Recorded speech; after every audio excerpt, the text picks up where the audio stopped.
আগামীকাল থেকে উত্তর আমেরিকার 3 দেশ যুক্তরাষ্ট্র, মেক্সিকো ও কানাডায় পর্দা উঠছে greatest show on earth FIFA বিশ্বকাপের 23তম আসরের। 48টি দলের এই রেকর্ড ব্রেকিং টুর্নামেন্টে মোট 12টি গ্রুপে বিভক্ত হয়ে লড়াই করবে বিশ্বসেরারা। নতুন ফরম্যাটে গ্রুপ পর্বের বৈচিত্র্য যেমন অনেক বেড়েছে, তেমনি নকআউট পর্বে যাওয়ার সমীকরণও বদলে গেছে।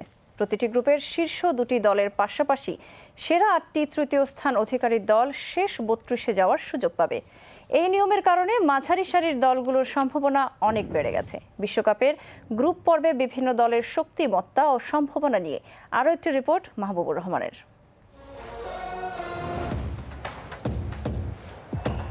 ফুটবল বিশ্বের সবচেয়ে বড় মহাযজ্ঞের মঞ্চ প্রস্তুত। যুক্তরাষ্ট্র, কানাডা এবং মেক্সিকোর যৌথ আয়োজনে পর্দা উঠছে ফিফা বিশ্বকাপ 2026-এ। ইতিহাসে প্রথমবারের মতো এই আসরে অংশ নিতে যাচ্ছে রেকর্ড সংখ্যক 48টি দল। 32 দলের সেই চিরচেনা গণ্ডি পেরিয়ে এবার লড়াই হবে আরও দীর্ঘ। ম্যাচ সংখ্যা 64 থেকে এক লাফে বেড়ে হচ্ছে 104টি। মেক্সিকো সিটির ঐতিহাসিক সান্তিয়াগো আজতেকা স্টেডিয়ামে স্বাগতিক মেক্সিকো এবং দক্ষিণ আফ্রিকার ম্যাচ দিয়ে শুরু হবে 39 দিন ব্যাপী এই ফুটবল উৎসব, যার রাজকীয় সমাপ্তি ঘটবে 19 জুলাই নিউ ইয়র্কের মেটলাইফ স্টেডিয়ামে। এবারের আসরের প্রথম পর্ব 12টি গ্রুপে বিভক্ত। বর্তমান champion Argentina, runners up France এবং ইউরো ফাইনালিস্ট ইংল্যান্ড শুরু থেকেই শিরোপার দৌড়ে শক্ত অবস্থানে রয়েছে। স্বাগতিক মেক্সিকো গ্রুপ এতে ঘরের মাঠে সুবিধা পেলেও দক্ষিণ কোরিয়া ও চেক প্রজাতন্ত্রের চ্যালেঞ্জ সামলাতে হবে। গ্রুপ বিতে কানাডার তরুণ দল আর এশিয়ান চ্যাম্পিয়ন কাতারের মুখোমুখি হবে শক্তিশালী সুইজারল্যান্ড। এদিকে গ্রুপ সিতে সবার চোখ থাকবে 5 বারের চ্যাম্পিয়ন ব্রাজিলের দিকে। তবে কাতার বিশ্বকাপের সেমিফাইনালিস্ট মরক্কো তাদের জন্য এক কঠিন পরীক্ষা হতে পারে। গ্রুপ ডিতে স্বাগতিক যুক্তরাষ্ট্রকে চাপে রাখতে প্রস্তুত অস্ট্রেলিয়া ও তুরস্কের মতো লড়াকু দলগুলো। জার্মানি গ্রুপ ইতে ফেভারিট হিসেবে মাঠে নামবে, যেখানে তাদের লড়াই হবে ইকুয়েডর, আইভরি কোস্টের গতিময় ফুটবলের সাথে।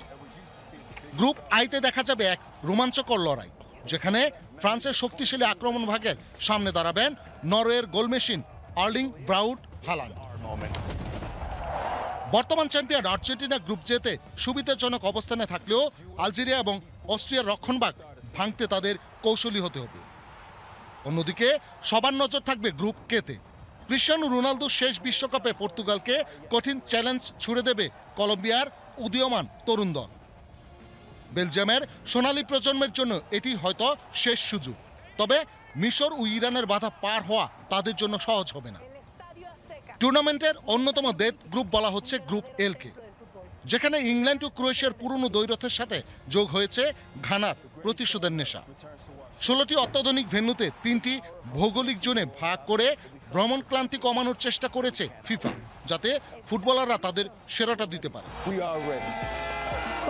48টি দেশ, হাজারো স্বপ্ন, কিন্তু ট্রফি উঠবে মাত্র একটি দেশের হাতে। তরুণ তুর্কিদের উত্থান নাকি পুরনো পরাশক্তিদের রাজত্ব বজায় থাকবে? সব প্রশ্নের উত্তর মিলবে মাঠের সবুজ গালিচায়। ফুটবল জোরে কাঁপতে প্রস্তুত তো বিশ্ব? Mahbubur Rahman Khokon, BTV news.